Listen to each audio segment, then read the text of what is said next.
Good morning, Facebook, YouTube. What's going on? Welcome to the Let's Talk About It show. Talk about it, talk about it, talk about it, talk about it. Oh my God. Good morning, where we're bringing you biblical truths to everyday life issues. Yes. How are you guys doing today? We're so excited. Oh God, we're so excited. Yes. Yes, we are so excited, and we're so humble that again, I think this is our sixth episode. Yeah. Sixth episode that you guys are hanging in there with us. Start a watch party. Yes. Please start a watch party so your friends and your family can check us out. We're also again on YouTube at Let's Talk About It live broadcast with Steve and Kenise. And so we're just humble. Yeah. We're just humble. We're excited. Today's topic is going to be amazing. So good. We're still talking about raising the bar. Yes. You know what I'm saying? Biblical answers to racism. And so today's topic is going to be amazing. We're going to have fun. We're going to learn some stuff like we've done in previous shows and episodes. But first, as promised, we said that we were going to honor a great man, civil rights activist, Congressman John Lewis, Representative John Lewis. And so we just want to take a quick moment of silence and watch this tribute of a great icon, American icon.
Wow. We just want to, honor him in memoriam for all that he's done for our country, not just for our people and our culture, but also for our country. But really, really quick, before we move on, our church is holding a youth impact weekend. So if you have a youth or know a youth, go to Destiny Christian Center's Facebook page. They're live right now. and get your kids involved in that. Our children were blessed. We got to be a part of a panel last night as well. That was amazing. And wow, and the kids are interacting and asking questions.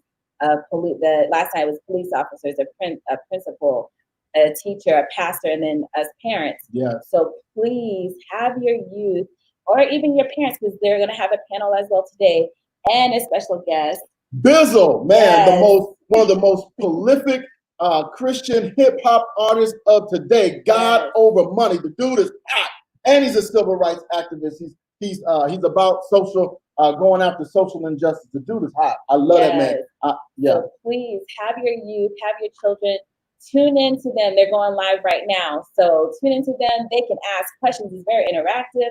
Our ministers, Joseph and Madison, the newlyweds, Milton, and then our elders, Smitty and Samia, they're putting on this event for the youth this weekend. So if you didn't even catch it last night, you can go catch it today. And then today, let your youth watch it. It's such an impactful event. Our kids were asking questions to the panel. So please, tune into that. I mean, asking questions like, how do we deal with colorism? How do we about defunding police?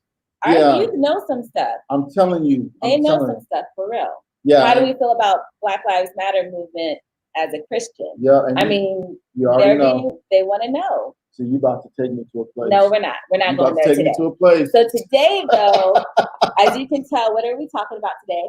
Voting. Yes. And we have some very special guests with us today. They have been married for over 31 years. And I want to say we've known them since before we got married. They even did a counseling session with us, premarital counseling session with us. They're a blended family, just like we're a blended family. So we take a lot of their wisdom and nuggets from them. They're like our mentors in parenting and being a wife, being a husband. And they, something really amazing about this couple is they were born the same day in the same hospital. Ain't that crazy? It was like they was meant to be together. They were meant to be together. I'm telling you. And then even our children, Victoria and Ariel, their youngest daughter, they're friends. Yes. And then they have a son, Aaron, who is in Australia. And then even their son got to come one weekend, just blessed our family, our kids, because he was on So You Think You Can Dance. He's a dancer, just like his parents are dancers. And he came to impact our youth for 3 days. Yeah, I think Friday, Saturday, Sunday, and our youth put on a whole dance in church. And I want to say it was almost 100 kids that he took, like almost 100 kids, and taught them dances. Like I can't dance. I can't do these moves. And taught these kids. We don't hurt myself. These dances, and they took over the whole Sunday program, and it was amazing. And that was their son. So we just want to humbly introduce and thank them for coming. Auntie Angela and Uncle Cedric Gardner. Yes, yeah. Everybody throw some hearts out there. I know they're probably mad at it. We're so glad to have you.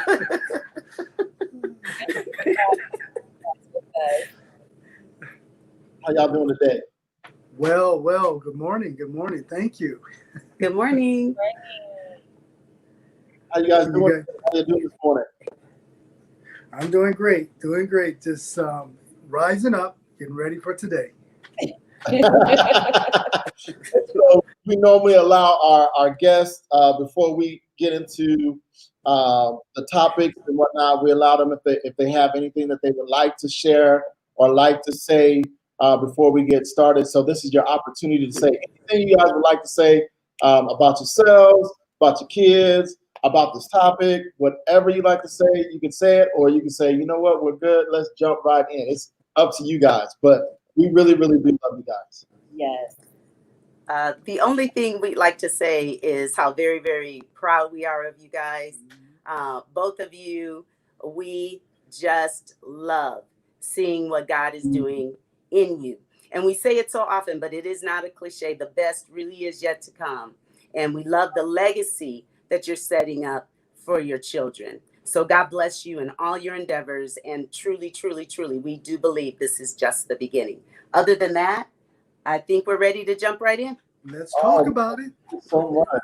Thank you so much. We appreciate it. Yeah. So our topic for today, guys. Again, we're talking about Raise the Bar. That's the series we're doing, which is biblical answers to racism, and voting is a huge part of combating that. Is another answer to racism. And so our subtopic today is think past tomorrow, our faith, our voice, our vote. It's very important that us as Christians are active. Us as Americans, not just Christians, but us as Americans, we should be voting. We should be voting. We should be paying attention to what's going on. And so that's where we're talking about today. It's It's going to be exciting, and I can't wait to dig in. But the scripture, we talk about biblical answers. All right. The scripture is Deuteronomy chapter 1, verse 13. And my lovely wife, who I just want to say, I love you so much. I love you. I love you so much. You're so amazing. Is going to read this scripture because I love hearing her voice. She's just awesome. Does something to me. So choose some men from each tribe, and I will make them leaders over you. Choose wise men with experience who understand people. Right. And that's all about voting. Yes. That's the attitude we should have when we're going into the ballot box and we're trying to make our decision. We should be choosing wise men and women, wise men and women who have experience and who understand people. Yes. I can't tell you enough. We need, especially in times like this, when we're dealing with two pandemics at the same time, we need leadership who understand people, not just, Yeah. So my first thought when we were going over this topic of voting, my first question, I guess, is why isn't protesting enough? Because we're seeing protests change. It's taking down monuments. It's changing different laws. It's changing people's thoughts. And it is protests around the world that's making a change. But why isn't that enough? Like, why do we have to vote if, to me, protesting is doing the job? That's a good question. But the answer is protesting is not enough. Demonstrating like we are today is just the beginning. It gives us an opportunity to, under protesting, to identify, bring awareness, things that are wrong, injustice, or people not being treated correctly, and let me say it this way, or treated right. And so there's a second part to it, to protesting, is that we as people, we have to organize, bring our voice together, consolidate, and then push for change. So you need both parts, protesting and the voice of the people coming together, and let's make this change happen today. I'd only like to add, President Obama said in the last month or so, and it was specifically after the murder of George Floyd, he said, so the bottom line is this: if we want to bring about real change, then the choice isn't between protesting and politics. We have to do both.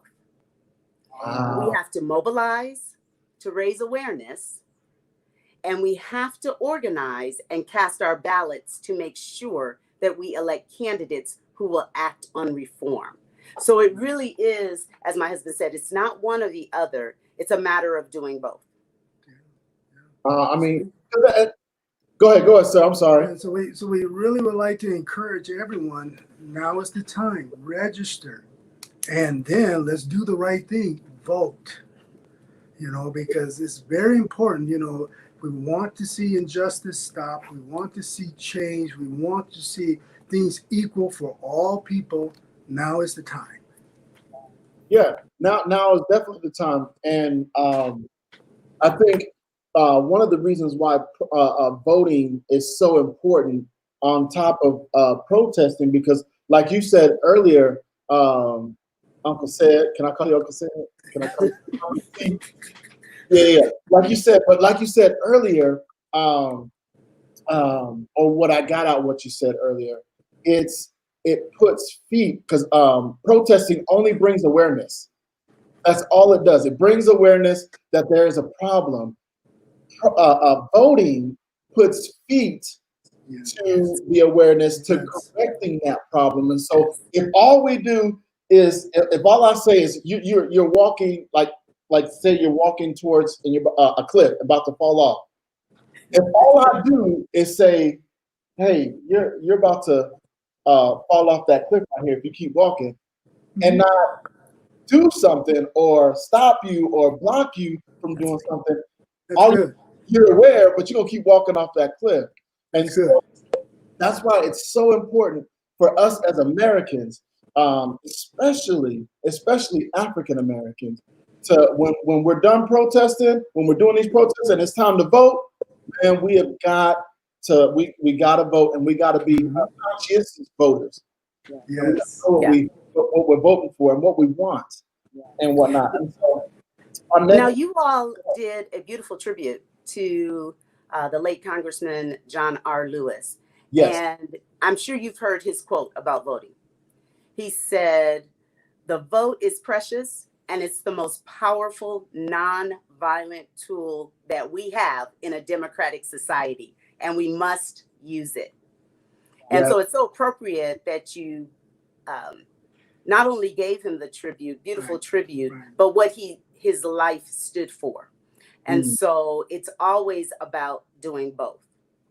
Really it is. Really yes, it is. Sir. Okay, our next question is, how can we affect the justice system by voting? How to affect the justice system? Once again, another strong question. By we, let me say it this way: people of color, electing local government officials who are responsive to our issues, our concerns, our demand, and willing to act upon it. That's how we're going to affect change in our justice system. We can't just sit back and stay silent right now. Right. We can't just watch. We have to engage. So it's very important at the local level. I know that the race for the president is coming up, but at the local level, it's very important that we participate, we study, we engage, and we select the correct officials at the local government level also. In addition to that, one of the things that was publicized, I believe, last month was the current president, as of like June 1st, 2020, had appointed more judges at the appellate level than many other presidents prior to him. So what we have to think about is, when he's no longer in office, those judges that he appointed, they'll still be there. I believe he's appointed 2 Supreme Court judges already. And both of those justices came from the lower courts. So it usually turns into a lifetime appointment. Right. So that's why it's so important for us to understand at every level how we're affected, because those are the justices at that certain level we were reading at the appellate level, where often it never gets past that. So when you're looking for appeals and those types of things. So it's very, very important to pay attention to everything we're doing. And then, of course, where we want change in our local policing practices, that is local. And if we're not voting when the sheriff and the district attorney is on the ballot, and we're not even paying attention or reading those big packets that they send us in the mail usually, or you can go online and find, then we do ourselves an injustice, because we want our voice to be heard. We want to be able to talk about it. But if we only go to the polls every 4 years for the presidential election, we're really not taking full advantage of the rights that our ancestors fought so hard for us to have. Mm. Now, I'm gonna add to this question because you said something that I thought was really, really. So it's not on the questions that we sent to you, but you said, you know, the big booklet that they send to us. Do you believe they send these big booklets full of just overloaded information? Do you believe that that is something that they do purposefully, thinking that folks are not going to deter us from paying attention or just voting? Because I'm going to be transparent. I'm going to be 100% transparent. Up until I think 3 elections ago, I threw those things away because I was like, who has time to read this? Who has time to read this? I'm throwing it away. I do. Yes. She would read, but I would throw read, yeah. too much information. I ain't got time to be sitting here for, you know what I'm saying? I exaggerate, for 3 hours trying to go through this whole thing. Do you think that it's something that candidates do, or not even candidates, our government does to deter people from voting? There is a connection. There is a possibility of that, but for our voice to be heard, you have to sit down and study. You don't want to cast your thoughts, your heart on something you haven't studied. Wow. And so you do have to take your time, spend the 60 minutes, or in some cases 2 hours, just reading through and ask yourself the question, am I for, am I against? But if you just show up at the poll and you're just checking a check mark, then you really did not let your voice be heard. So I encourage everyone, do sit down. Yes, it is kind of thick, but they try to give you enough information, and in a lot of occasions, more information to help you make an educated guess on your selection in the future. So I would say take the time, go through the package. Do not let it hit that garbage can. Read through those packages. And oftentimes, hit the garbage can. Now. Oftentimes, what we'll do is we'll read it over days or weeks and ask each other questions, but then still we have to Google, we have to look at folks' record, especially if you're talking about justices, just the justice system, and you're talking about a sheriff or district attorney. That's easy to Google. You know, we always, you guys tease me that my middle name is Google. And I do that often. So many times we will get those and we'll be able to look at someone's record. And no one can prevent you from doing that. And public servants, their records are public. You can even put in your search engine the person's name, and specifically, instead of the general search engine, just go to the news. See what news articles, because that's where you might find where there was a decision overturned or something. So again, I know we're maybe a little geeky on that, but we're empty nesters. And even before we were empty nesters, we would kind of volley off of each other because sometimes they're very, very hard to see what they're really trying. You know how they have the yes or no options, and you really have to do some research on those. Research. So, and it helps me when I'm doing all that checking to make sure I'm current, because it's easy just to relax and let each day go by, and that's not wise right now. Yeah. And then of course it goes without saying, everything we're doing is in prayer and based on our Christian beliefs and values. And we know there's no perfect candidate, but that's why we really have to evaluate everything that's presented before us. Right. And I liked another thing that you had said, Uncle C, when you had talked about you don't want to put your heart into something that you know nothing about.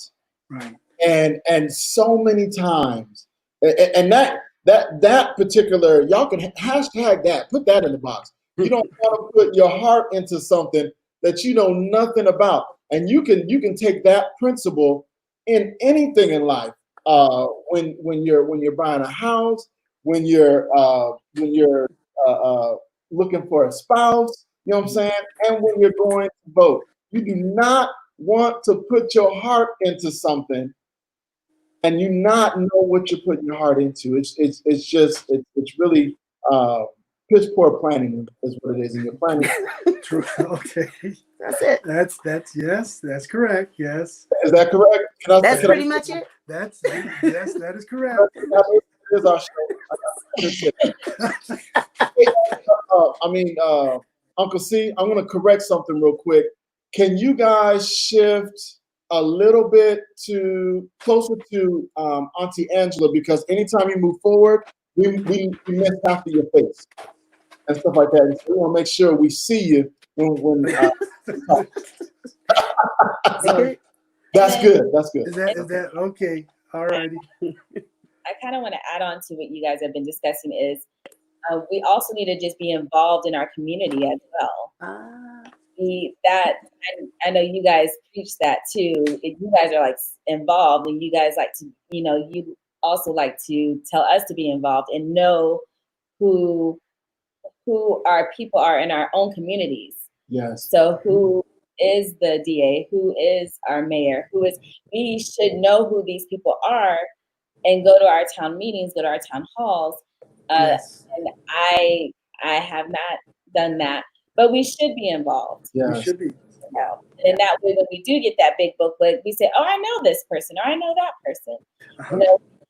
We know who these people are because we've met them at meetings, or we've met them at the town halls, or we read about them on a regular basis. So, yeah. Little sis, That's excellent. even if you don't go to the town hall, they've made it so easy for us now. Just like folks that miss your broadcast today, they can go back and find it. You can go back online and we live in San Bernardino County, the four of us. So we can go look at San Bernardino County at the County Board of Supervisors meetings that are usually every other Tuesday or certain Tuesdays of the month. We can look at those. You can watch them live, which I have done a couple times since we've been on these stay-at-home orders, or you can attend live when they allow people to come in, or you can go back and look at just the agenda and then find the item that might affect us here. And even we don't, because of the work we do, sometimes we're forced to do it, but we should all be looking at that because sometimes our county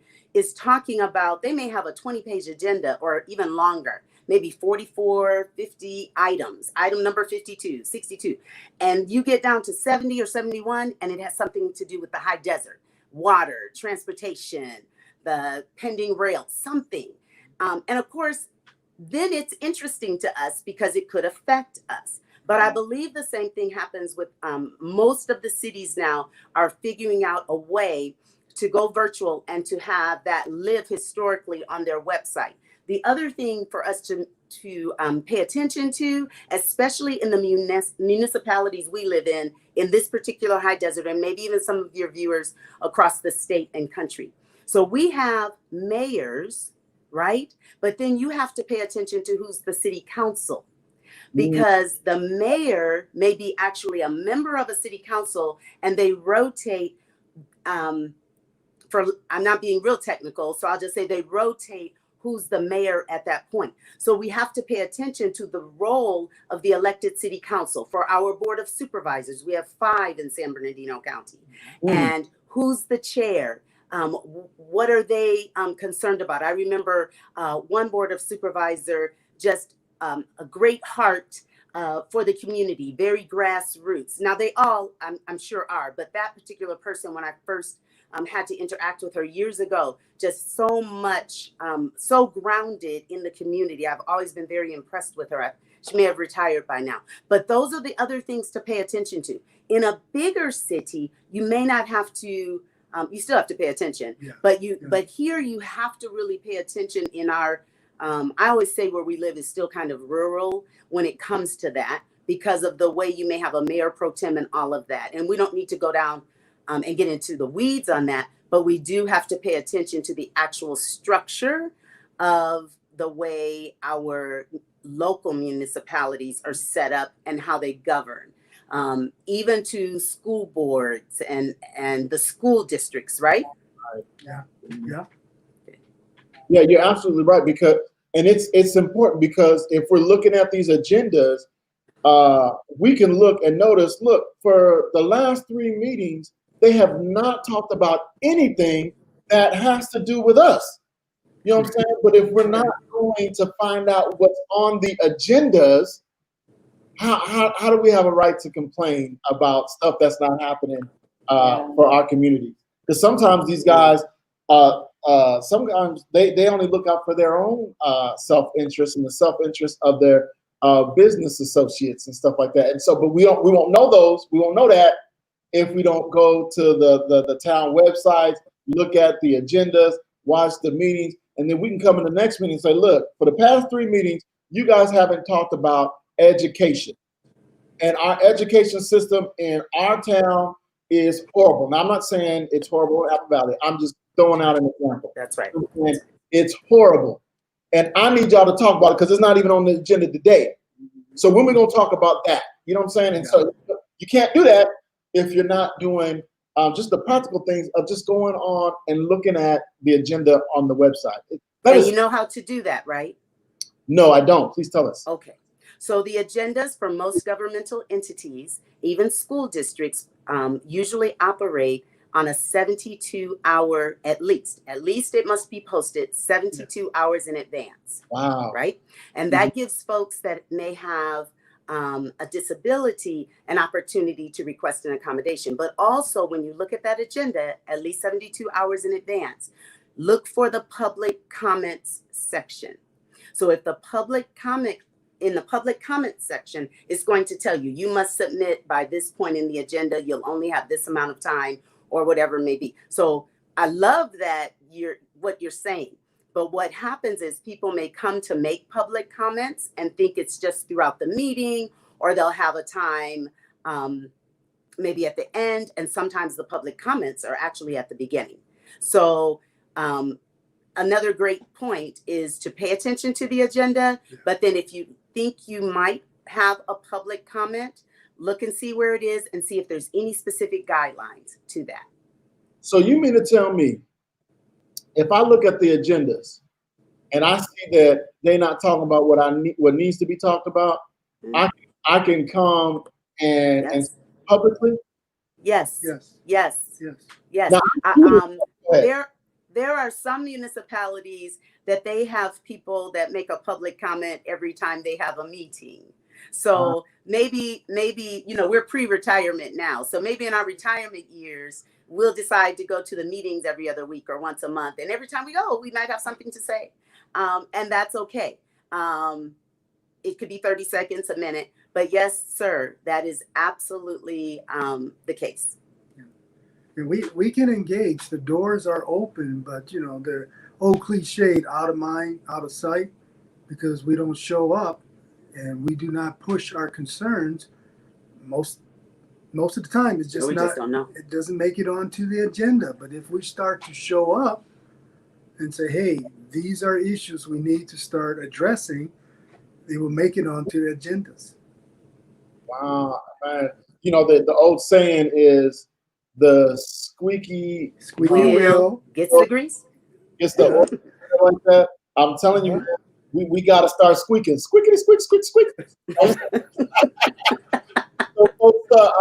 So we can start making some things happen. Oh my God, this is good. I love this information because I'm learning stuff. I don't know if y'all out there who are watching are learning, but I'm learning. I'm learning. And so I'm going to push us to our next question, and our final question in this particular segment is does race play a factor in voting? Oh, yes, it does. Oh, yes, it does. Good question. I had to actually go do some research and Google that. And I came across an article from the Pew Research Center. And if I may, I'm just going to speak from the graphics that that center had shared. It pretty much in the last 20 years, the presidential races in the last 20 years, it was showing who's voting and who's not. And what they displayed in that graph the percentage of whites that are voting, the percentage of blacks that are voting, the percentage of Asians, and the percentage of, I guess, the Latinos or Latinx, right? What was amazing was the gap. Wow. The gap, of course, had whites at the top, around 63% consistent over the last 20 years. The next category were black people. We were lagging up into the Obama era. When the first term of Obama, we matched with the white voters in terms of population actually voting. And on the second term, we went to our highest level, 66% higher than the white voters, the percentage that they were voting. But then something happened in 2016. Blacks fell off down to 59.6%. And that cannot be. We need to share our voice, engage in the United States, and push. Same for Asians, same for Hispanic, Latinx, if I can say it that way. We all need to come together as a voice of the people, colored people, to get our voice out into the public. Wow. It's amazing, yeah. And that was from Pew Research Center, their information that they tallied for the last 20 years. Yeah, and that's sad because I mean, we see all this civil unrest, all this protesting, making stuff awareness, but again, are we putting our feet, you know what I'm saying, to the pounding our feet to the pavement and letting our voice be heard to do some real change? Are we organizing? Are we mobilizing? You know what I'm saying? Are we incentivizing our people to get out there and vote? Because that's the only way things are gonna change.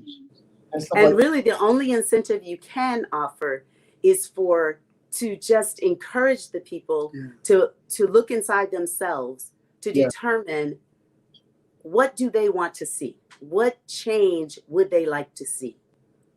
And that's the cool thing about our democracy. No one can offer anyone an incentive to vote. You just have to look inside yourself and determine what do you want to see. And so I noticed maybe after the first couple of weeks of many of the protests, folks did begin to challenge and say on their social media feeds, this is great, don't forget your primary elections. Because remember, we had several primaries in June and July across this nation.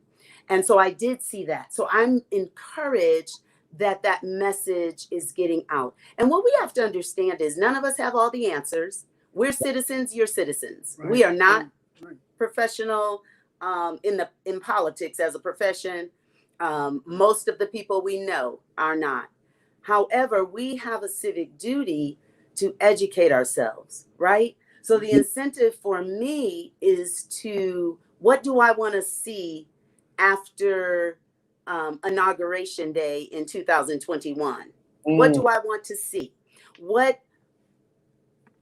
do I want this nation to look like in 4 years? And sometimes people, it's okay, they make it personal. We can say we're getting close to retirement age. Technically, we're already there. So look at those issues that are going to affect us after a certain age. Right. Our young people that are wanting to go to school and may not have the benefits that others have, and so they may be looking at different funding opportunities. Who's talking about that? Folks, the healthcare issues affect all of us, no matter where you are on the spectrum. So we have to look at what we want to see, and that must be the incentive.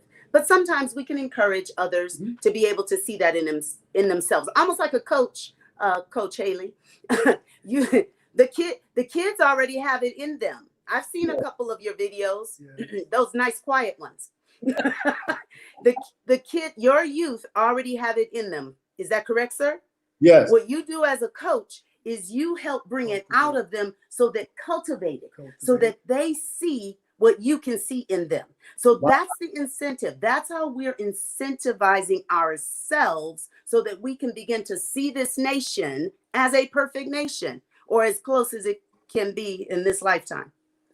Yeah. I appreciate that you're showing up on the screen, register to vote. Can I say it this way? I follow 1, 2, 3. 1, register. 2, study. And 3, make my voice heard by voting. Yeah. 1, 2, 3. So I appreciate you have vote 411 up on the screen. So we are encouraging everyone. Now is the time.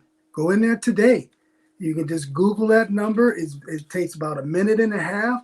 Get your name on that register so that you are qualified for November 3rd. That's coming up. 1, 2, 3. Register. 2, study. 3, make it happen. Vote. Make sure you're there for November 3rd. Yes. So yeah, our viewership, please put that in the box. 1, 2, 3. The 1, 2, 3 steps. 1, register. 2, study. And 3, man, make your voice heard and get out there and vote. Man, the first segment was amazing. And so right now we got a couple friends that are going to come on a little commercial break and tell us a little bit about voting. And so we're going to take just a small little commercial break and hear what these friends got to say, and then we're going to come back and do segment 2. Enjoy. Hi, family. We're the Harrises. I'm Eddie. I'm Sandra. From Destiny Christian Center. And we would like to take this opportunity to encourage you to go ahead and register to vote in these upcoming elections this November. If you have any problems with your registration, we're hosting a virtual voters registration workshop on August 1st from 10 a.m. to 1 p.m. Pacific Standard Time. So to register, go to eventbrite.com. Look at virtual voter registration workshop so we can walk you through every step on your registration. So on August 1st, 10 a.m. to 1 p.m. We see you then. And don't forget, let your voice be heard and vote. God bless. Bye. Bye.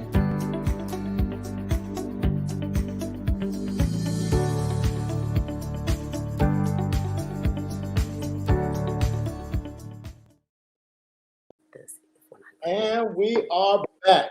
And They're so such a beautiful couple. they are The Harrises. They're another amazing couple for us. But they're going to be hosting a virtual voters registration workshop. And so if you don't know how to navigate how to register, they're going to take you step by step on how to do that. And how you sign up for that, you go to Destiny Christian Center's Victorville Facebook page, go to the Eventbrite, register to be on that.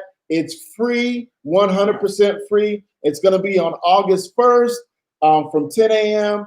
To 1 p.m. And they're going to do it in 15-minute increments where they're just going to take you step by step. You do not want to miss it. Again, step 1 was register. We got to register to vote. We got to do our step 1. And so we just wanted to say thank you to San and Eddie for that wonderful word of encouragement. All right, and so we're going to get into the second segment of our show. And we kind of touched on this in the first segment about the importance of voting our local officials. But I really want to touch on it again. Why is it so important? And do you believe we neglect the importance of this civic duty? Can we talk about that? Once again, I say it's very important, but we want to also share about the initiative that's on the ballot right now with John Lewis. We want to make sure we also address that too. But so at the local level, is it important? It's very important because the presidential race is important also. But at the local level, electing the right people into position is extremely important because their decision impacts our daily lives. Right. How they select the sheriffs, how they select district attorneys, how they select councilmen, and how they regulate or introduce new laws, that's closer to us, right? And so we have to make sure that we are participating, because if we want to see reform in the police department, reform in the criminal justice system, equality or equities, thank you, equity in our education system and our employment, we have to get busy, if I can say it that way, at the local level also. Some of the statistics were showing from the presidential elections over the last several years is 50% of the population who's eligible to vote. But when it came to the local races nationwide, the number dropped all the way down to 27%. Oh my goodness. Wow. Yeah. Oh my goodness. So you'll ask someone, do you vote? Do you vote regularly? And they'll say, yeah, because every 4 years I vote. Yeah. But we have opportunities more regularly than that. And again, when we go back to these issues of today that are so prominent today, they're really the issues of our everyday life. But so often it's the mayor that's appointing the police chief. But we haven't made our voice heard when that mayoral race comes around, because it's just the mayor for my city. But it's the mayor that often in many cities appoints the police chief. It's district attorneys and state's attorneys that decide whether or not to investigate and ultimately charge those involved in police misconduct. Why hasn't there been, unless it happened in the last 24 hours now, because I've been off social media for a day or two, but I don't believe anyone's been charged in the Breonna Taylor case. Has anyone been charged? I haven't seen it. Is that the man that lives at 1600 Pennsylvania Avenue? That is not his role. That is at the local and state level, right? So again, why is voting for local officials so important? It is what we're seeing today. The same thing with the young man, Elijah McClain, in Aurora, Colorado. That's the same city, by the way, where someone who doesn't look like us about 5 years ago shot up a movie theater and he was peacefully arrested. That's the same exact little city, Aurora, Colorado. But nothing has been done since this video of young Elijah came to light. And remember, that happened last fall. We're hearing about it in this season. Wow. But that's at the local level. Even if we had a person living in the White House who was wanted to do something about that, there's still some challenges. We have to make sure we're voting for local officials. And it's important to keep in mind that when we're protesting against local law enforcement practices and state level practices, that's what we're really protesting for. We're protesting for community-based social services. Those people who believe in defunding the police. You're not trying to defund the national military. Usually you want to defund your local police department. So much of this is decided at the local level, but why don't we vote at the local level? Oh man, I don't feel like taking off that Tuesday. Well, the polls are open early and late. You can do mail-in ballot. So we have different options, and we really do have to begin to understand. It is wonderful to protest. It really is. It's wonderful to organize and vote. That's important also. But then we go to, as my husband keeps saying over and over, it's the local level. We got to pay attention to this local level, because everything that's being, even though we all joined in with the horrific murder of George Floyd and either went to the streets, got on social media, told people about it, or all of the above. If we're here in California, the four of us, we don't even have a say in that local level. We can pray, yes, and we know that will change people. But the people there in that local municipality must begin to pay attention to those types of things, just like each of us. If something happened in Victorville or Apple Valley or the other cities that are represented with your viewership here. But is it important? It's extremely important. And may I touch back on what you were referring to? So what my husband was referring to really quick is that, and it actually goes with this. I don't know how many of us have been paying attention to the Voters' Rights Act of 1965 and the fact that that's reauthorized. I believe the last time was 2006 with President Bush #2, or we call him Baby Bush. No disrespect at all intended. Right. But in 2013, a key provision of that Voting Rights Act was struck down that directly affects minority communities, particularly Black people, because it takes away a major protection, again, without getting too detailed, but it's called this pre-clearance discrimination, where folks in electoral municipalities would have to get a pre-clearance in order to move a voting place or those types of things, right? So when we see long lines a couple years ago in Georgia for the Georgia governor's race, right?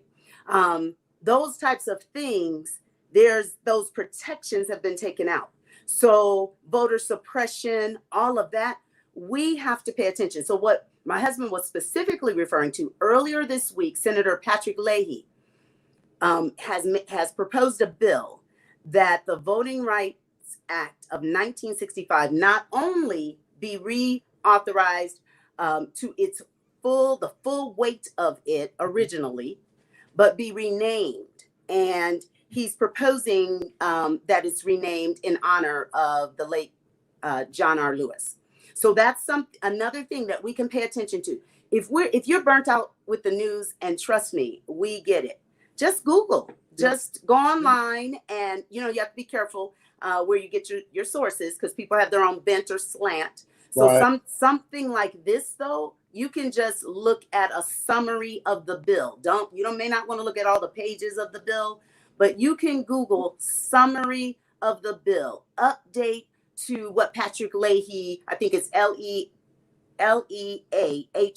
Patrick Leahy, update to his proposal early, and it was just this week, a few days ago. So there's ways that we don't have to get into the cumbersome nature of all that paperwork, but we can still educate ourselves. And then we can get together and just talk about it with each other. Yeah. And now that particular bill, is that something that's going to go nationwide to where we can vote on, or is only certain states going to be allowed to vote on that bill? Because I'm definitely going to be looking for it when it's time to vote, because that's important. Because I think we were talking about when we were doing a practice run, how you had said, I believe you said it was in Milwaukee, where they had like over 100 voting places, and then it went down to like, I think you said 12. A handful or something. Yeah, and if any of my peeps are on from our hometown of Milwaukee, woohoo! But I remember, and the only reason I knew that were the social media posts on that day, or our daughter, I believe, that still lives there, the oldest daughter. They were saying, "This is a doggone shame, mommy." And so I remember it was a large amount, and it went down to a handful. And it was one of the things that made the national news, by the way. Yeah. So people had their masks on, they had little chairs, and they were waiting socially distanced in line to vote. Now, I don't know if that's a direct result of this provision that was taken out, and it was Section 4 and 5, particularly Section 5 of the Voting Rights Act. But those types of things are happening. And then we say, does race matter in voting? I think so. We think so. We think so. Now, you said, is that going to be on the ballot? So we'll have to research that, but it looks like the senator introduced it. So back in December, another piece of history, and they're rolling a lot of this tape.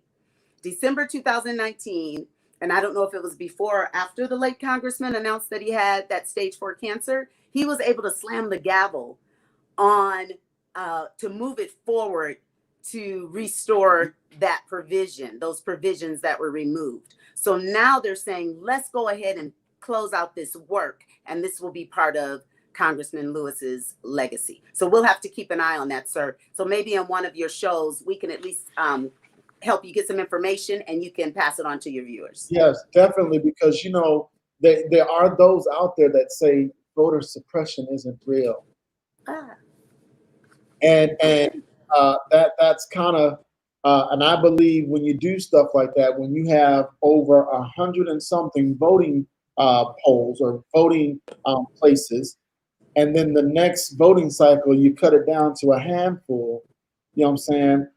Some people don't have the transportation or the means of transportation to travel to certain places. I mean, it's crazy. That's true. That's right. That's That's true. right. And if it isn't real, I shared with you at getting ready for this week, I came across this story about a woman, a Black woman that was either 100 or 101, and in one of the Carolinas is where she resided. And the story was reported by President Barack Obama.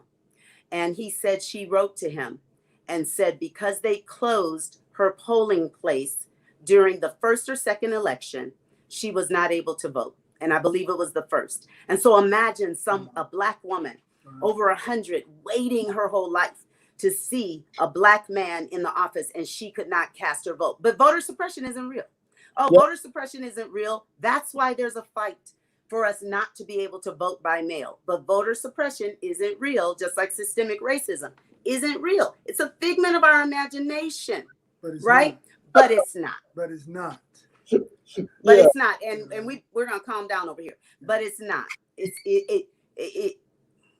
not a figment of our imagination. You get an opportunity to mail in your heart, your vote, mail it in. You do not have to stand in those long lines. Mail in your ballot. Yep. Mail in your heart. For real. Now let's say this. Maybe voter suppression is tries to come in disguise nowadays. Right? So pay attention to some of the things that are even being opposed, right? Yeah. It may come in disguise, but Yeah. it's still the same thing. This ruling in 2013 is voter suppression in disguise, and not a very good disguise at that. No, not a very good disguise. Because if you look at the neighborhoods of where they're taking these That's right. polling places out of, you know what I'm saying? They don't. Right. You don't get that stuff. They're not gonna report this stuff on the news. You're not gonna catch it on CNN. You're not gonna catch it on Fox. You're not gonna catch it on none of that stuff because they don't want us to pay attention. But we woke now. We are woke. And I'm telling you, you gotta pay attention on what's going on locally. You got to, because it's the local level, like my auntie and uncle said, that affects us personally. Personally, yes, it does. When you're protesting, you're protesting what's going on locally. Locally. That's right. That's right. So yes, sir. Moving on with the local part and mailing things in or doing things online. I got this in the mail yesterday from the Census Bureau. I don't know if you guys have seen it. Yes. Excellent. These, I've been getting these cards for a minute. So my question is, and of course I did my part. I filled out our census. I did it online.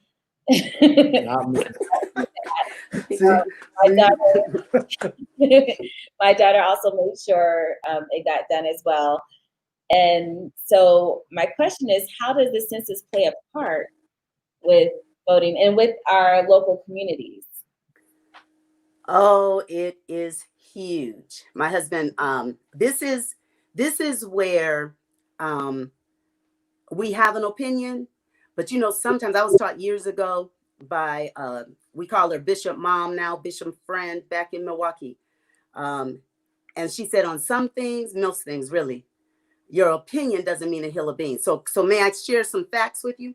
Yes. Okay, so like you said, first of all, if you have not already completed your census, you can do it online, either mail it in if you still have it, or do it online. You may say, I can't go online because I lost that little card and it had that little ID on it. You don't need that. Go online, and it's very intuitive, the process. And online, it took me minutes. Okay, wow. So that's just a little plug, and I don't work for the Census Bureau. But check this out. If Black people do not respond to the census, then we're undercounted. It makes sense, right? Yeah. We risk being underrepresented or not represented at all. Y'all Oh, check. my We're talking goodness. about local. Yes, sir. And that's at every governmental level, including the state legislature and school boards. Further, the census will determine the distribution of political power for the next 10 years. 10 years. 10 years. 10 years. Okay, so then we talk about this electoral college and all of that.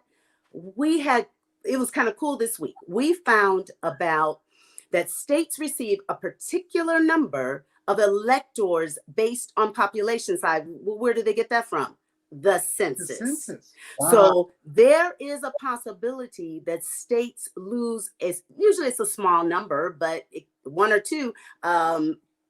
Someone won. It was 2010. It was the Gore race. It was like 4 electors. So at any rate, it's all based on the census. Then the census determines how congressional seats and billions with a B, billions of dollars in federal funding are distributed among the states that comes from the census. Can I stop you? It determines, say again? Can I stop you real quick? When you say Yes. billions of dollars, Billions of dollars. are contingent upon these consensus. So when we're asking for federal funding for programs in our community and are not filling out The census. They don't even know we're there. Right. And of course they know we're here, but if you don't count it, most of us work in industries where if you don't count it and you don't have the data, it didn't happen, right? It happened.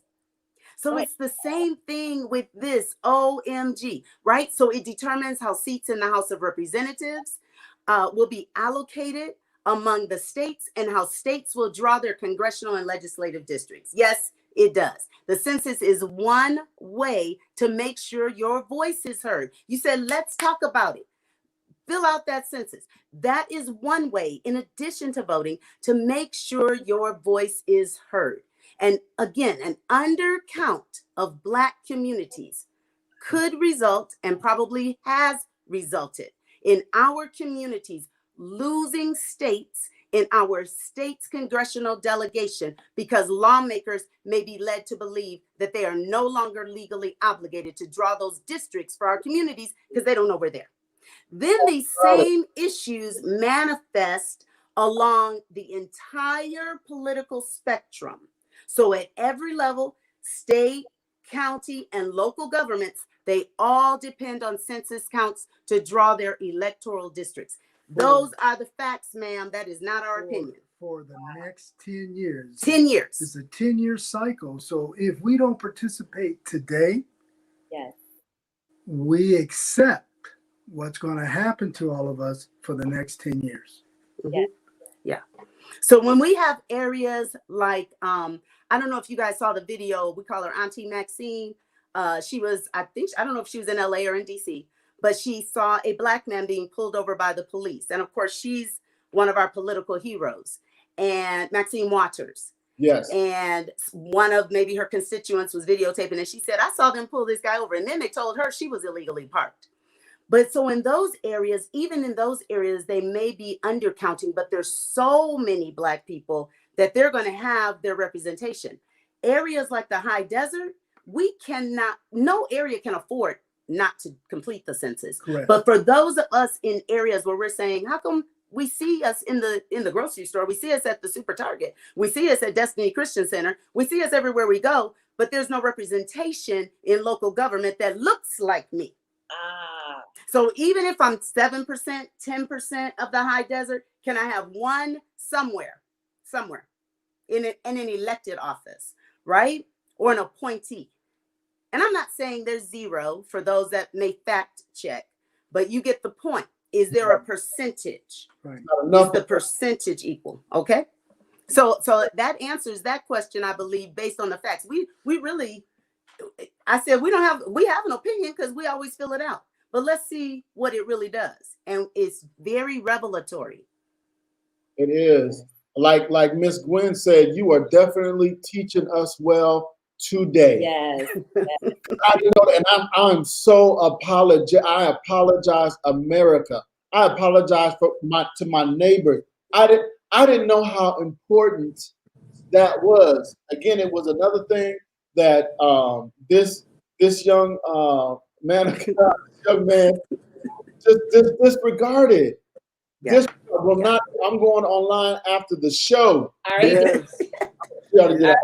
Because I know I it's just something that I do. My parents did it, so I do it, and we'll get it more into that later on. But it's something that I was shown, so I just do it. But I Yes. didn't know. Now you highlighted so much to me that I didn't know the deepness of how it went. I just thought, I have to be counted because I'm a citizen here, so I need them to know that I live here, or and how many people live in my house. So that's just I didn't know how much it went into as far as like making changes.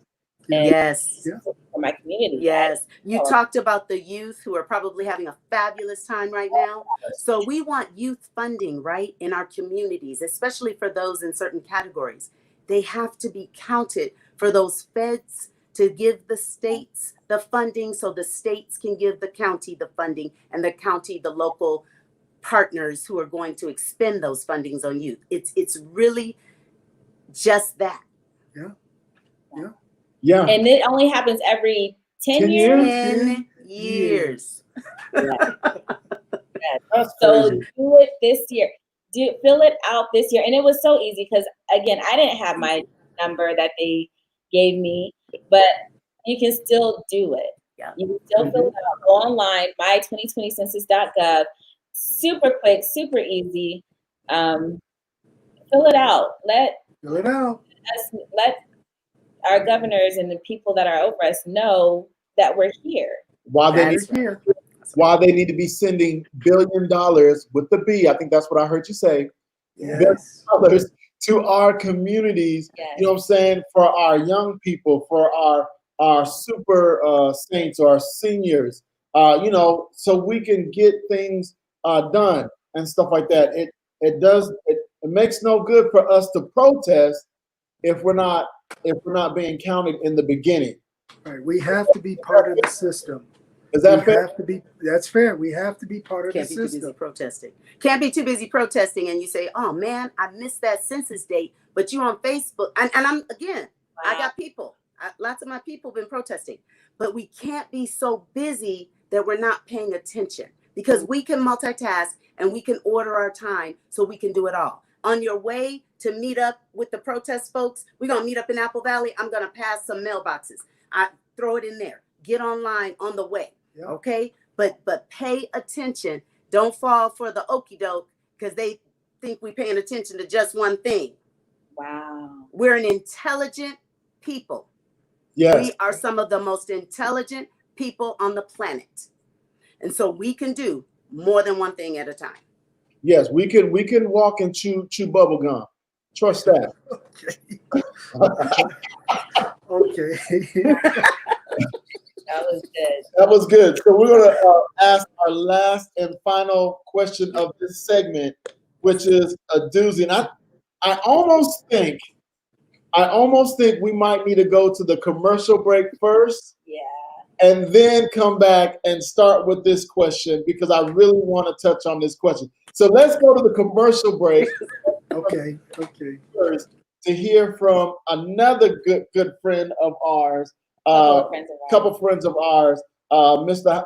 Elder Mouthouse and Eldris Scala Patterson. So let's take this commercial break and then we'll get into this next question.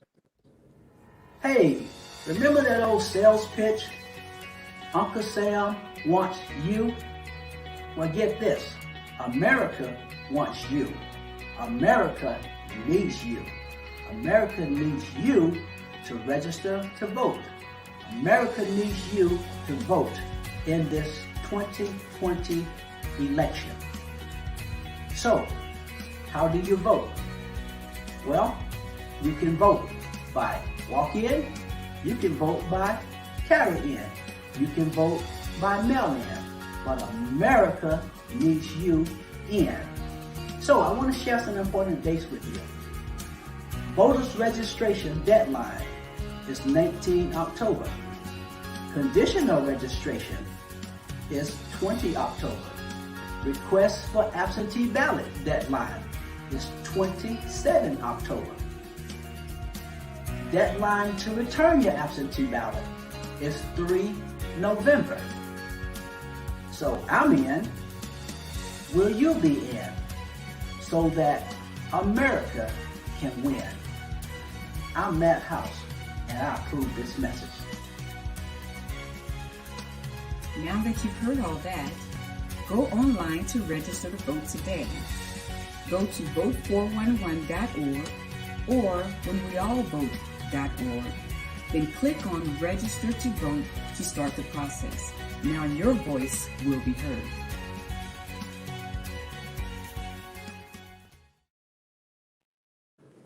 Wow. Hope you guys enjoyed that. We're excited because these commercial breaks and then our auntie and uncle here, we're all part of the team, a creative team for getting the word out to vote. And so I'm still just excited about learning about the census, something that I've just done, like just blindly do because it's my civic duty. But to hear it be educated on it from my auntie and uncle here is just like mind blowing still. That was just revelatory. And I want to put a plug in to my man and woman of God because they thought about this and they said, hey, look, we need to have a creative team about the importance of voting and making change. It's not enough to protest. And so I want to give big kudos to our man and woman of God, Bishop Jesse Giddens and Dr. Helene Giddens, for having fortitude to putting something like this together and entrusting us to do this and speak to not just the folks in the high desert, but folks in Milwaukee, folks in VA, folks in Maryland, folks all over the nation. This is important. You've got to fill out your census and get out there, register to vote, and vote. This is, I think it was really needful for this to happen because you don't have too many people doing stuff like this. I think it's amazing. Big up to our pastors, Bishop Jesse Giddens and Dr. Helene for encouraging us to get out there and do this. So this big loaded question, all right, this big loaded question was, as Christians, should we vote based on our values and beliefs or political ideology? In short, should we vote based on biblical theology or political ideology? Should we only vote party line? Should we just vote party line? Once again, a strong question. Me personally, my belief system in Jesus Christ sets the tone, establish my values. From my values, it represents who Cedric's character is to the public. And so when I go to make a decision on a candidate or proposition on the ballot, I try to select individuals or make a decision based on how that ballot or that individual's character line up to my character. And so I make my decision trying to select the best candidate and the best yes or no on the proposition. So I usually do not follow the party lines. I try to identify what is correct for how my system in the Lord is responding. I shared with you all when we were preparing, checking our technical setup, that years ago, we've been married over 30 years. I always have to count. So it had to be about 29 years ago. And we lived in the Pomona Valley. And I actually was a 6th grade teacher at a Baptist school, and it was Southern Baptist. And we've been taught about that, right? Yes. And the pastor's mom, actually, an elderly lady, I still can't remember how we got on this conversation. Two very different people, you would think. But what she told me, it was around an election time. And we were chatting, and she said, Angela, and she had a Southern accent. She said, always vote the person, not the party. It is our responsibility to look at these ballots, the candidate platform, if you will, is what my husband is telling us. And that there's never a perfect candidate. That's the thing. There's never a perfect candidate in any election at any level. But it is our responsibility to examine each candidate's position and platform. And here's the interesting thing. I think I'm trying not to pay too much attention to these comments, but they're good. And I believe I saw Pastor D talk about when we don't exercise these rights, there we go. To not engage in these processes is to spit in the faces of all those who sacrificed, every slave, every civil rights activist.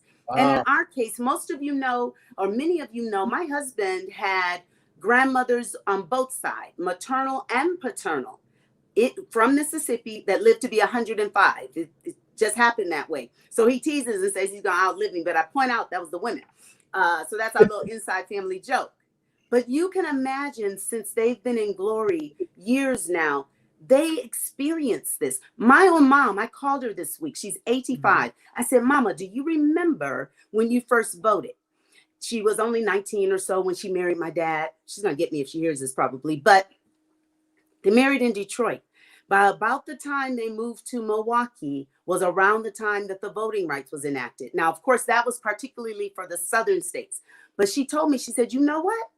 That's when I started voting, when we moved there, because I told her, I said, we watched you vote. So when did you start? Right.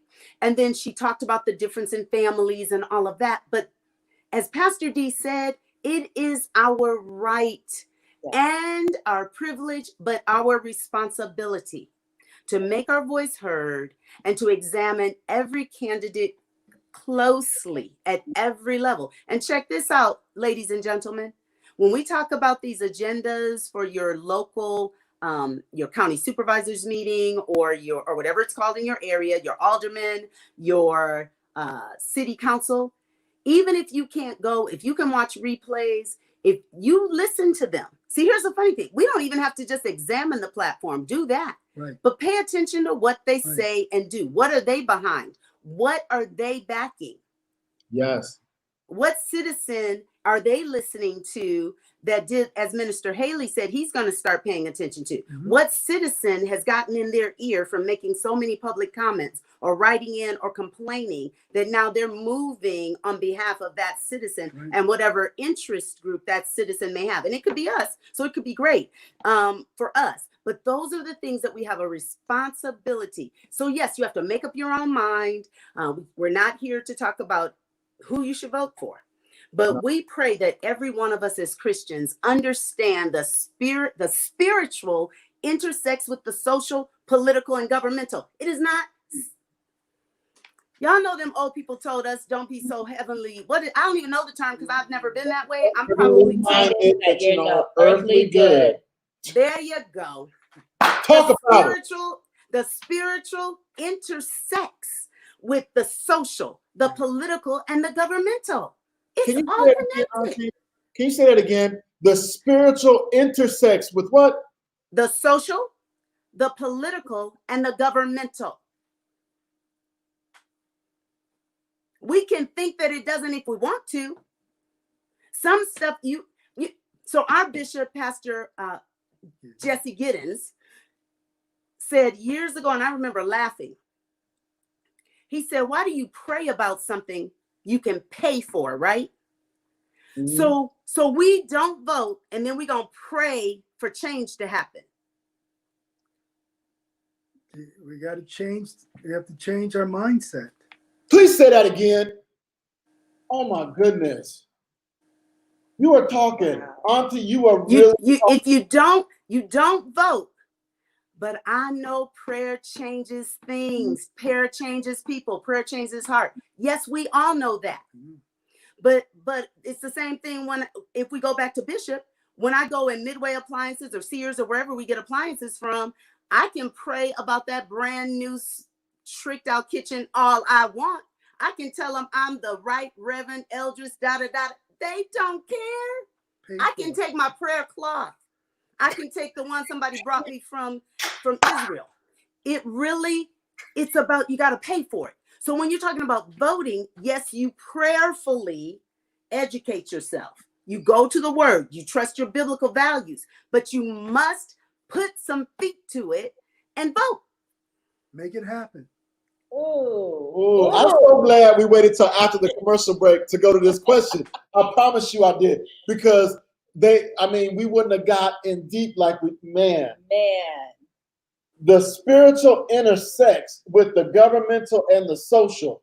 And the political. And the political. We can drop, we can close the show right there. We can close the show right there.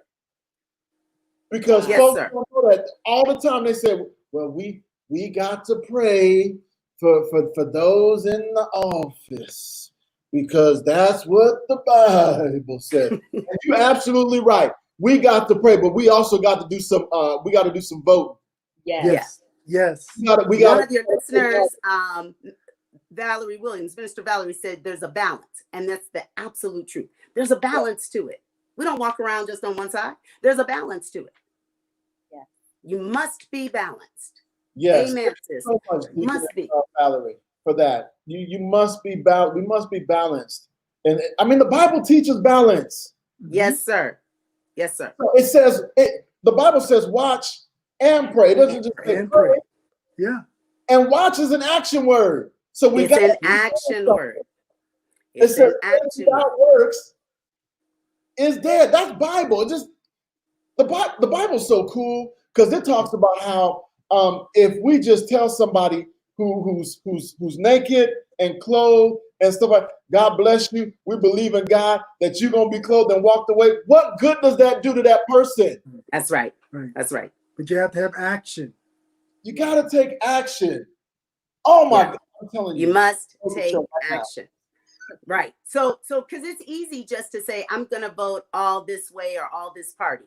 And then a lot of times people that do that may have a tendency not to do as much as we're challenging us to do, educate ourselves. So I'm trying to say that politically correct. Please study. Please study. So when you study, you may find, wow, I've been voting this party for years, but this thing right here, this bill that this person in the party that I always vote for is pushing, I'm not for that. Correct. And then the other side is you could say, wow, I've never voted that party, but that's real talk right there. They're really looking out for me and people that look like me. So again, I'm not thinking of anybody in particular in terms of candidates, but what I'm challenging us to do is to do our homework. And we expect so much. Mm-hmm. We deserve, we've worked for it, right?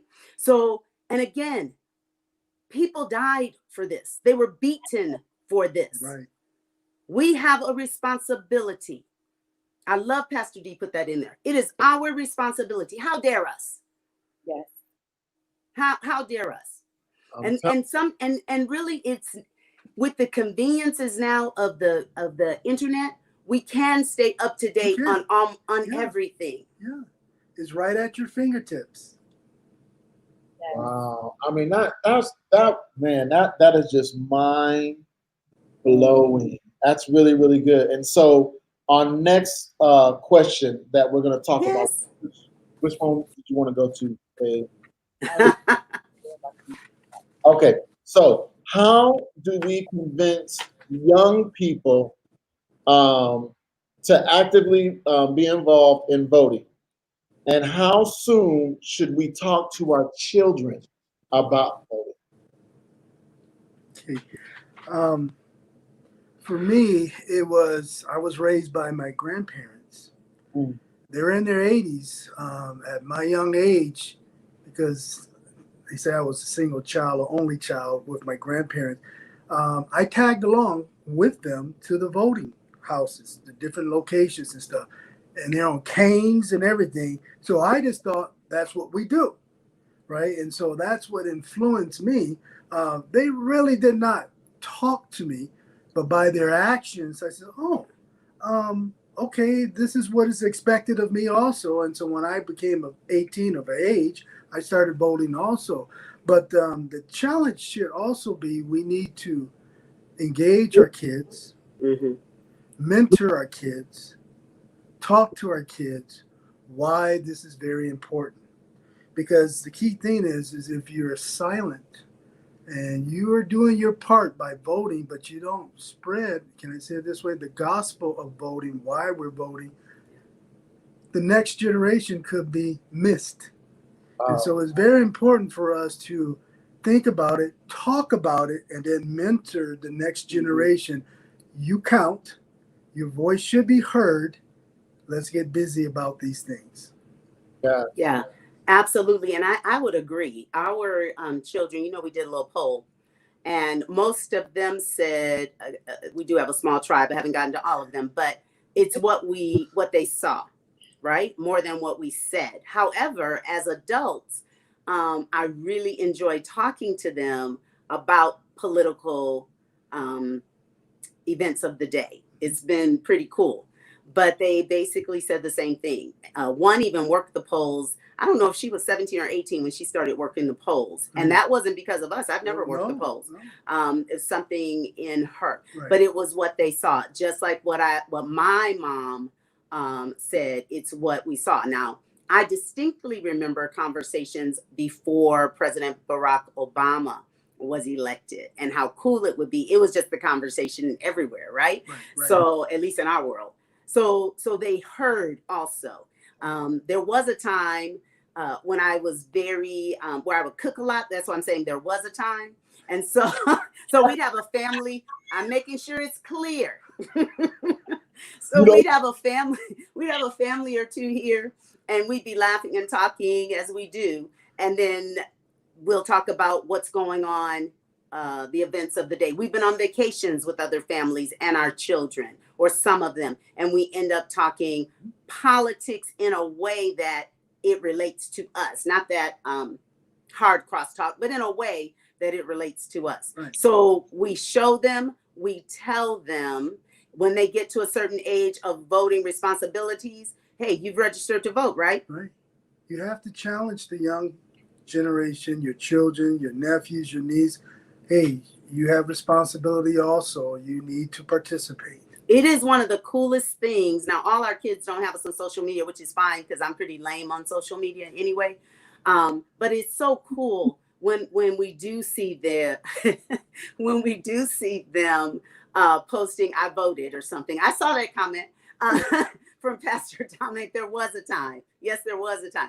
But it really is cool when we see them participating in the election process. It's also cool other family members. On Cedric's side, oh my gosh, he has, on the Gardner side, he has some folks that are deeply rooted in it. I was like blown away when the Smithsonian, the new African American Museum, opened, and his uncle and his daughter were there taking pictures, posting them online, deeply rooted into it. And then that particular uncle's roots, all those sisters and brothers.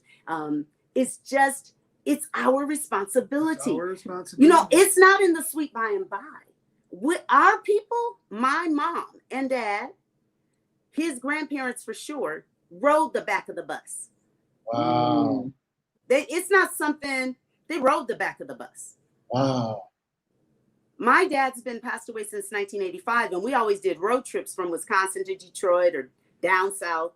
And I remember a particular city at the southern tip of Illinois that we would go through, and had a really bad reputation. And remember hearing him basically treated as if he was a boy, and he had children in the. This is not something that I just read about, right? Yeah. So this is not something we just read about. We have folks that remember. My mom still, and she'll say it with a smile on her face. She said, "Oh, we had the colored movie theater in Birmingham, Alabama." She said, "And I love to walk over there." So they lived it. They lived the different water fountains. They lived the different movie houses, as they called them. They lived that. We have a response. How dare us not? Right? Right. Okay, so Pastor D, a question. And I think it's really, really good and for us to deal with. It says, a question from the audience. What do you say to folks who are trying to force a vote towards a particular candidate because ordained by God. ordained by God. But he does not bear the fruit of a godly man. Good question. He does not bear the fruit of a godly man, discredits that individual. He's not ordained by God. For us personally. For us For personally. us personally. Right? Because we are trained to, can I say it this way, inspect the fruit, watch the fruit, sometimes handle the fruit, yes? And so if this individual is ordained by God and he does not represent Jesus, character, kingdom, then we question, where is he coming from? Mm-hmm. So we can't just follow what we hear.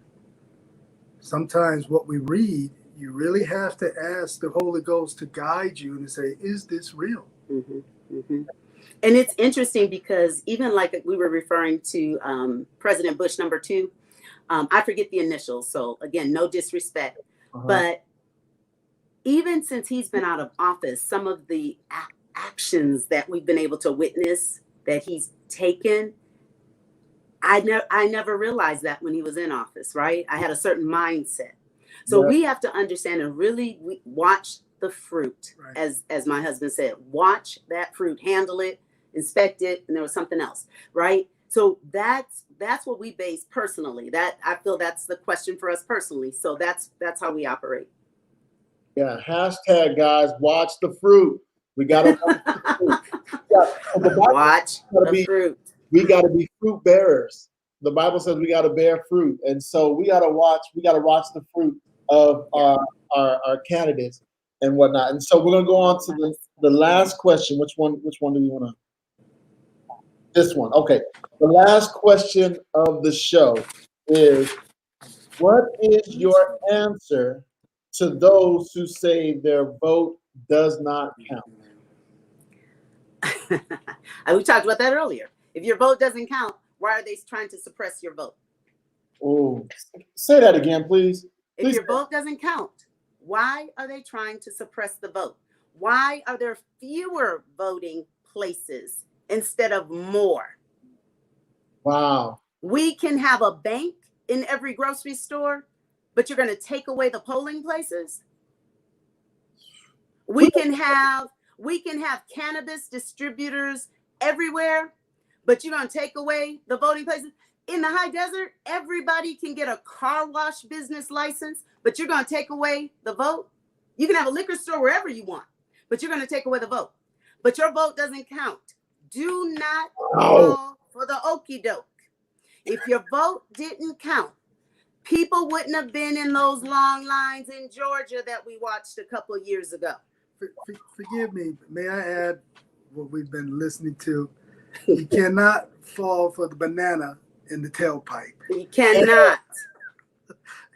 You have to pay attention because they will move, can I say it this way, liquor stores, cannabis, all that stuff right in your neighborhood. I don't believe they're important. That's my opinion, right? But things that are very important, they'll shut them down. That's not right. Right, because remember, those businesses have to have a license. Who's granting those licenses? Who's doing that, right? So think about this. We talked about the Voting Rights Act of 1965. Yes. So if your vote is not important, go read it. Right. Why would the 2013 Supreme Court decision weaken the protections of the Voting Rights Act of 1965? Why? Why, if your vote is not important? Because under that Section 5 of that Voting Rights Act, states and localities, pre-clearance, remember that term, states and localities with a history of racial discrimination needed to get permission from the federal government to enact any changes to their voting laws in a process called pre-clearance. The 2013 rulings made pre-clearance unconstitutional, but your vote is not important? Come on now. Very, very important. So everybody, again, we don't have to be political scientist majors. If it's not important and there was a protection put in against that level of discrimination, but it was struck down in 2013. 2013. We have to understand how important our vote is. There are still, listen, y'all, there are still states that limit early voting registration. There's still states that limit that. Can't name them, but I know there are. Yeah. There's still states where you have to show the photo ID and they purge voter rolls, disproportionately affecting poor, minority voters. Many of them are Black. People of color. So that 2013 decision literally shifted the burden from the states to the citizens, you and me. But so we have to fight to make sure voter suppression does not take place in our community. And we're ready to fight. Vote, register, study, and vote. And we have allies. So this Patrick Leahy, Senator Patrick Leahy, what he said Wednesday, I believe, one day this week, he said, John, speaking of Congressman John Lewis, he said, John called voting, again, the most powerful nonviolent tool we have to create a more perfect union. He was right. And that's why we cannot stand idly by while states engage in flagrant suppression schemes to take this tool away from marginalized communities. That's what Patrick Leahy said just a few days ago. Probably we could say 72 hours ago. That's what he said. It is flagrant, out and out suppression. So here's the thing.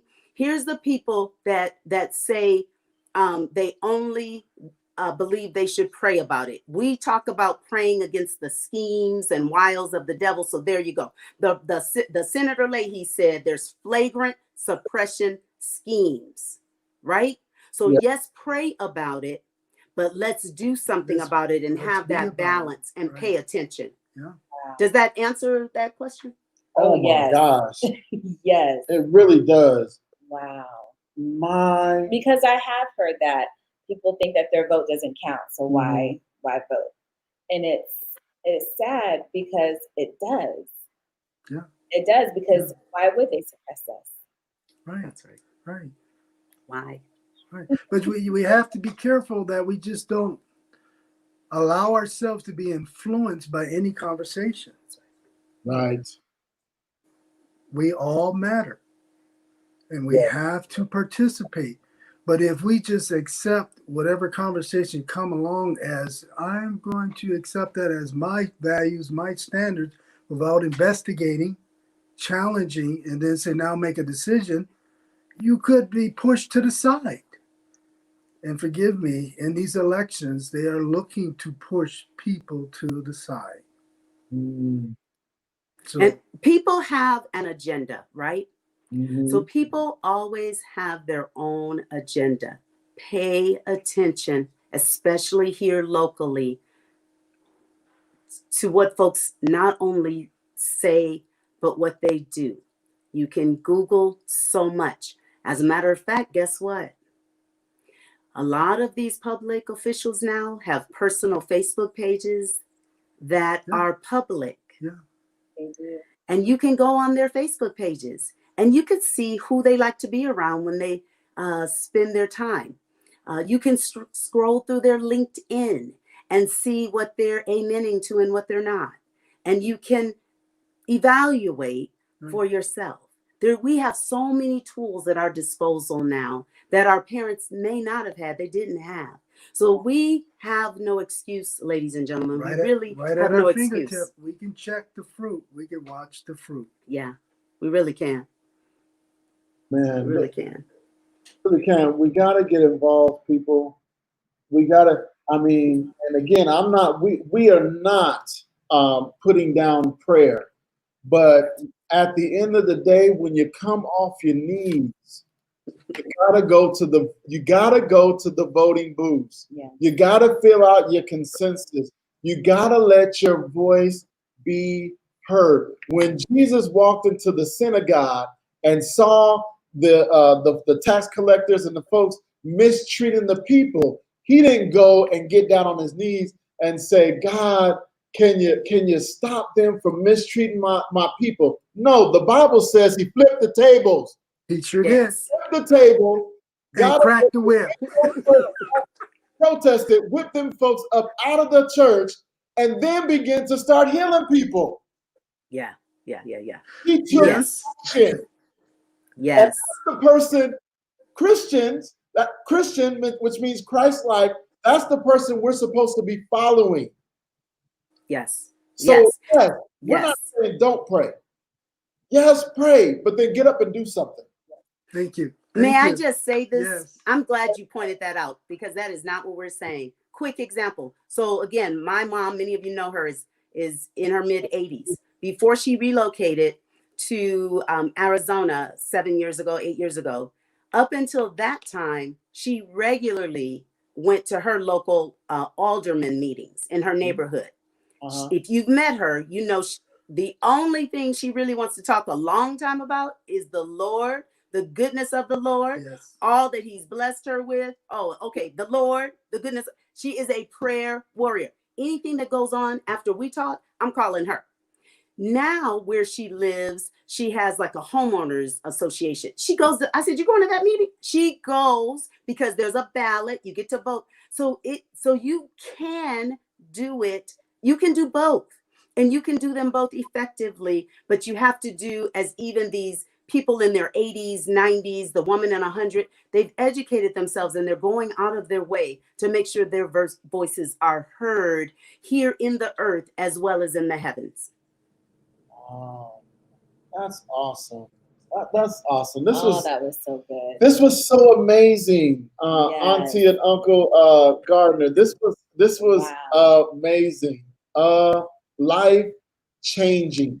It's added. I feel like it's added. I know it's added value to us. Yes. And I pray that it's added value to our viewership.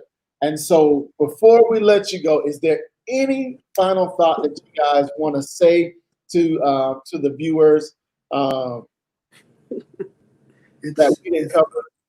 It's our turn in this season to select wise men November 3rd to represent us. It is our turn. Man. Thank you. Thank you for giving us an opportunity to join you guys. This has been a blessing.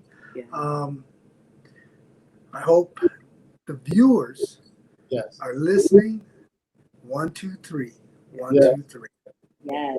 We really do appreciate the platform and the opportunity for this. And you know how important it is to us to even agree to be not just in the background on the committee. So that tells you how important it is to us. So we really do appreciate the opportunity and just the whole creative team that's working on the voter registration virtual drive for Destiny Christian Center.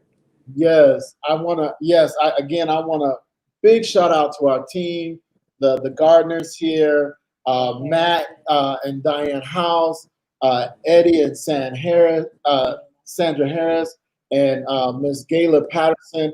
I'm telling you, it was amazing working with you guys.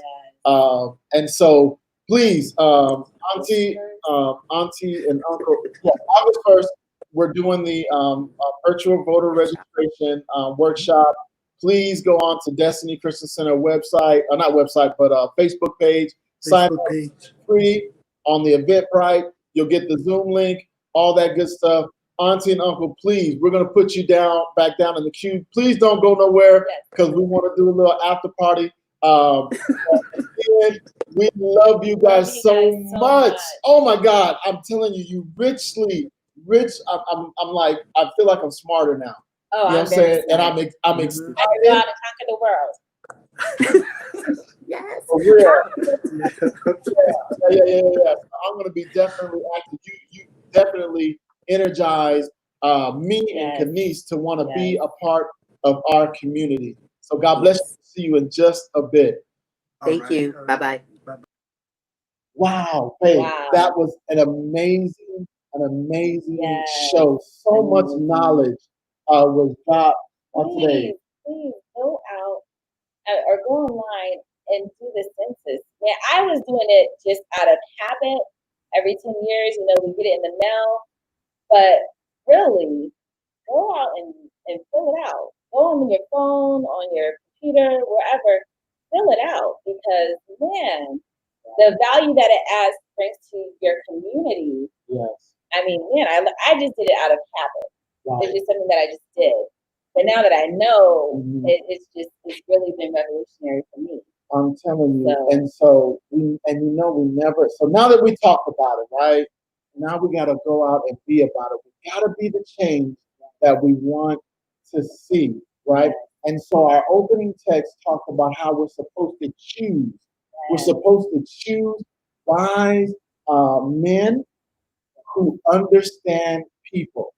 And so while we're choosing the wise men and women for our states and our towns and the nation, I'm going to bring it home personally to you. You need to choose a wise man who understands people to help govern your life. Yes. And that person is Jesus Christ. Yes. We never want to leave a broadcast without giving you the opportunity to come to know who Christ is in your life. And so if you want to accept Jesus in your life, best choice ever, because he's already chose you. He's already chose us. Yes. So if you want to do that, repeat after me.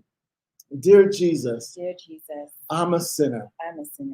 I'm confessing with my mouth. And I'm believing in my heart. That you're the Son of God. That you are the Son of God. That you came. That you died. And you rose again. For my sins. I'm asking you to come into my heart. To rule me there. To guide me there. Forgive me of all my sins. In Jesus' name. Amen.